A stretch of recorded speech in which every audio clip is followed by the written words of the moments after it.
Pardon if I'm impolite. I just really need you with me. I'm sorry about the other night, and I know I could be more creative and come up with poetic lines. Is the only thing that's in my mind. You take me higher, higher than I've ever been, babe. Just come over, let's pour a drink, babe. I hope I ain't calling you too late, too late. You light my fire with a little bit too much to say. Oh, yeah. Alright. It's amazing how you knock me off my feet. Every time you come around me, I get weak. Nobody ever made me feel this way. Oh, kiss my lips and then you take my breath away. So I wanna know what turns you on. Yeah, so I can be all that and more. I like to know what makes you cry. So I can be the one who always make you smile. Girl, you never understood what you were worth. No, baby, I'm the kind of man who shows concern. Yes, I do. Any way that I can please you, let me learn. So I won't. Tell me what I gotta do to please you. Baby, everything you say I'll do. 'Cause I only wanna make you happy. From the bottom of my heart, it's true.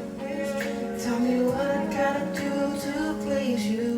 Baby, anything you say I'll do. 'Cause I only wanna make you happy. From the bottom of my heart, it's true. I wish that I could take a journey through your mind. Bottom of my heart is true. I want to know, I want to know.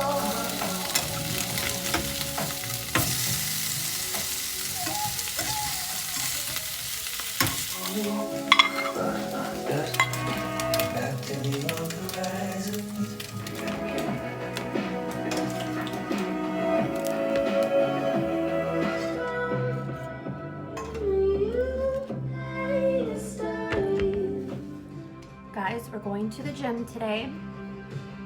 It's leg day again. Got my hot sauce and my food. Let me see how many grams of protein's in here. Okay guys, there's 70 grams of protein in this breakfast. Texture in food can make all the difference, because just by scrambling my eggs, I feel like I'm eating a completely different meal. And it's almost exactly the same that it's been. This bread, so good. I freeze it so it can last longer, and then I heat it up on the pan. The texture is insane.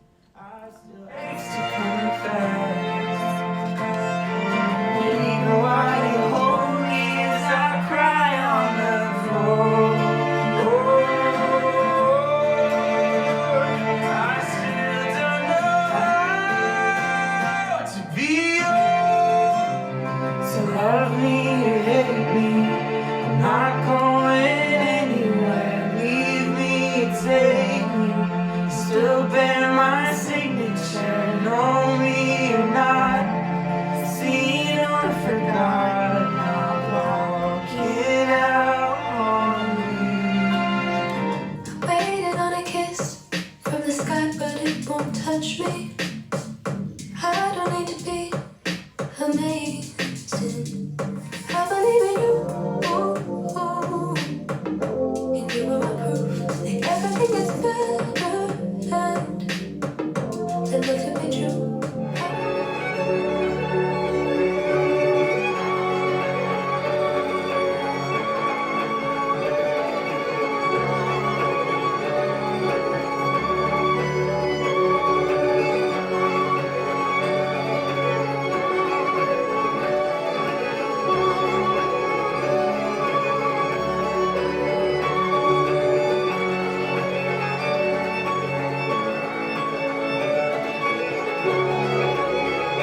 There's a common theme in the Bible. You see it through and through, and God is so protective of the underdog. He doesn't like it when you are hurting his children, especially if you're corrupt. It angers him so much. And we see this in chapter 10, verse 24. Therefore, this is what the Lord Almighty says. O my people who live in Zion, do not be afraid of the Assyrians who beat you with a rod and lift up a club against you as Egypt did. Very soon my anger against you will end and my wrath will be directed to their destruction. The Lord Almighty will lash them with a whip, as when he struck down Midian at the rock of Oreb. And he will raise his staff over the waters, as he did in Egypt. In that day their burdens will be lifted from your shoulders, their yoke from your neck. The yoke will be broken because you have grown so fat. Not sure what the word fat is doing there, but pretty sure it's kind of like a way of saying maybe in this time period there was a lot of famine and hunger, and so to say that they're going to be fat is a way of saying you're going to be full of food, like you're not going to be without. But what we see here is that God is a protective God, and he sees right from wrong, and if there's somebody that is hurting you at some point, God is going to get involved. It may appear that these people are getting away with the things that they are doing to you, but eventually God will step in and there will be consequences to pay for bad behavior.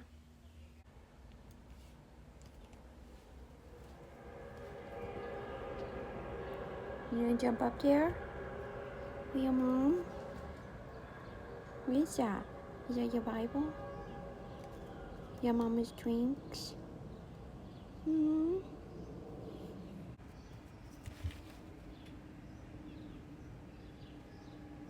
Nosy?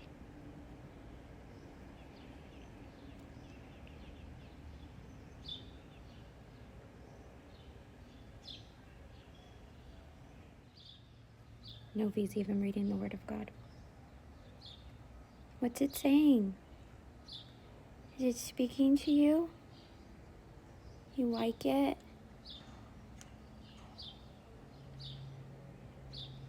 Novi loves Jesus too. So now we're outside with the birds, because the birds need love and attention too. So last night,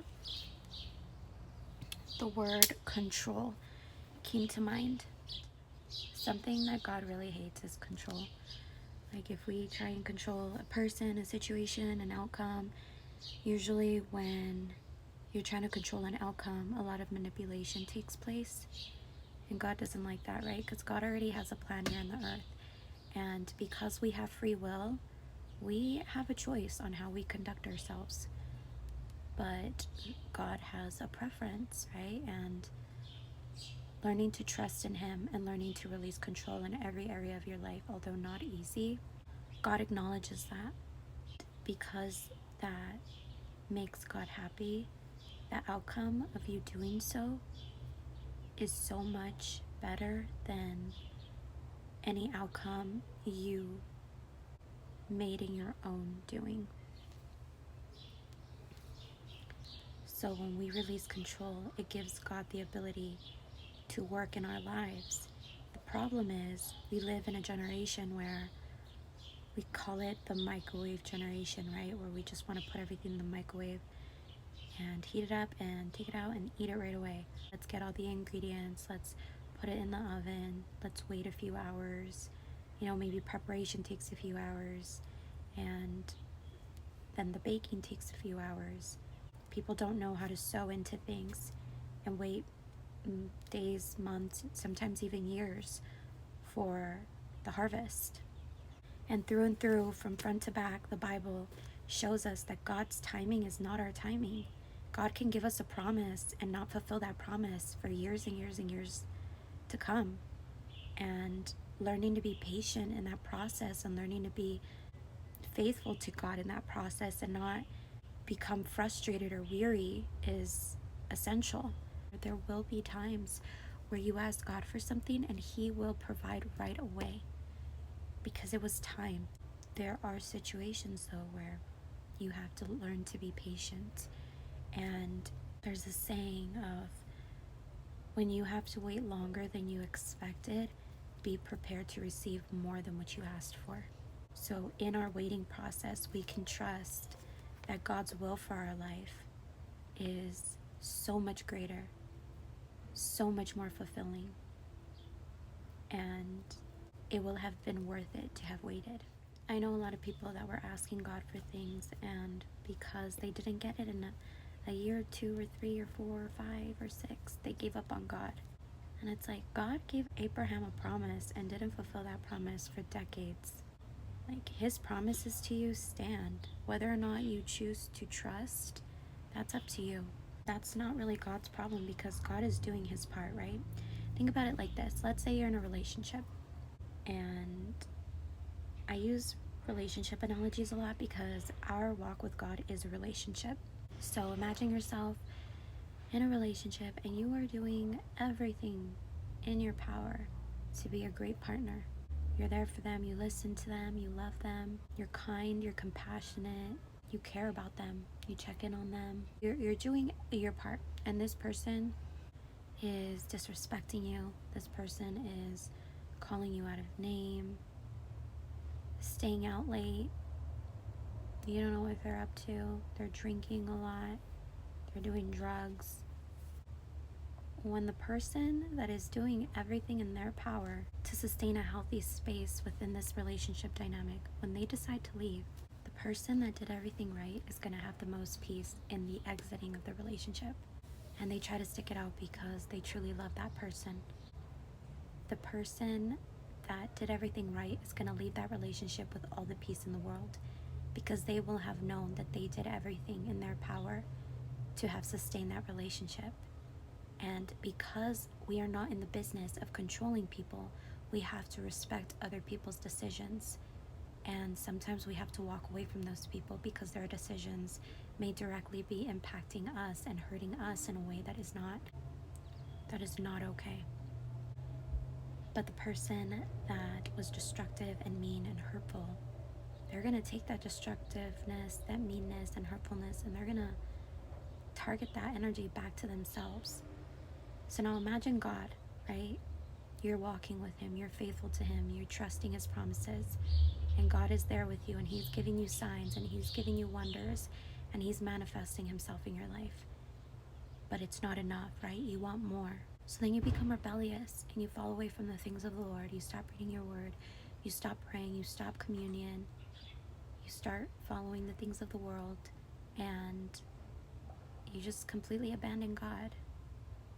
God's always going to have peace, right? Of course it saddens him. He doesn't want your guys' relationship to end. He loves you more than you can even imagine. Because God is doing everything to sustain the relationship, he's not the one that is going to be hurting as much as the person that walked away from the healthiest relationship you will have ever known.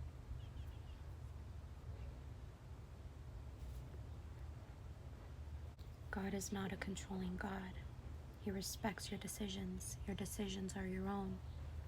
But with every decision, there are consequences. Today we plant the seed, and in due time, we reap the harvest.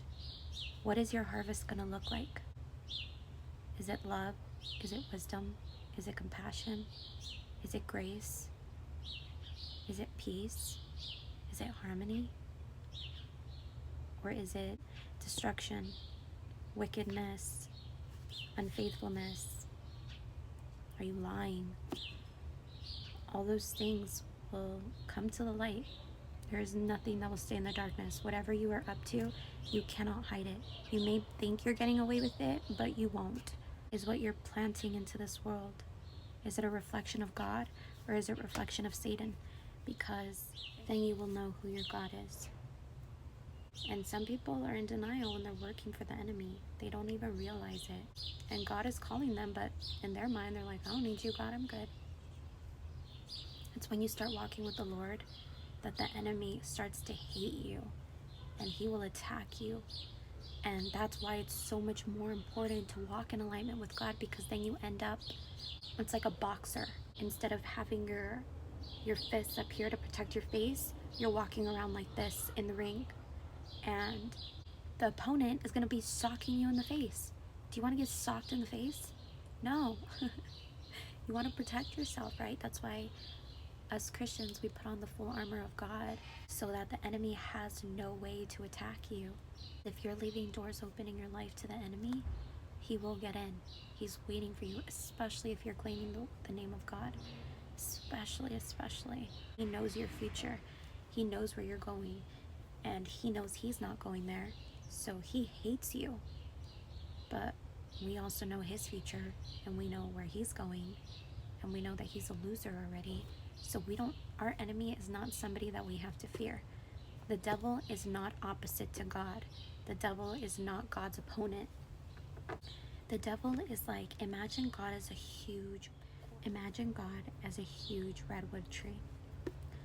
Satan is like a branch in that tree. And the leaves represent us.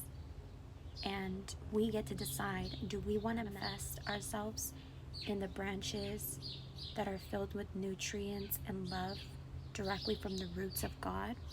Or do we want to manifest ourselves as leaves on the branches of the enemy?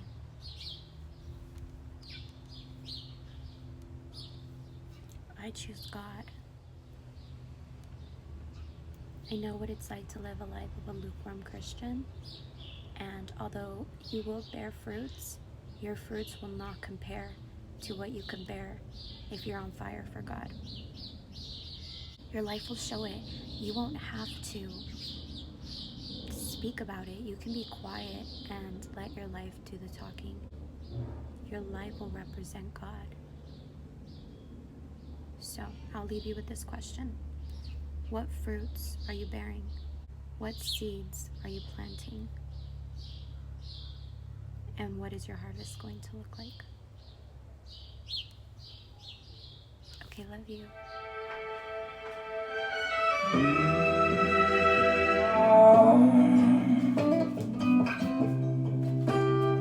Well, I can go before you.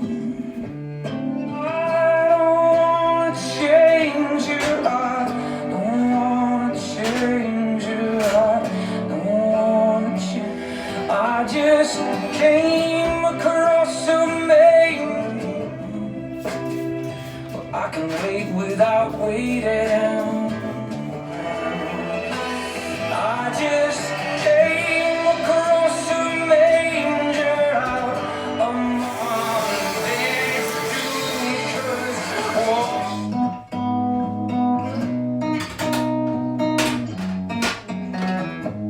I don't know what tomorrow holds, except I will remain here in your presence. He's jealous for me. Lost like a hurricane, I am the tree, bending me, the weight of his wind and mercy. When all of a sudden, I am unaware of these afflictions eclipsed by glory. Just how beautiful you are, and how great your affections are for me. No. How he loves us all. He is jealous for me.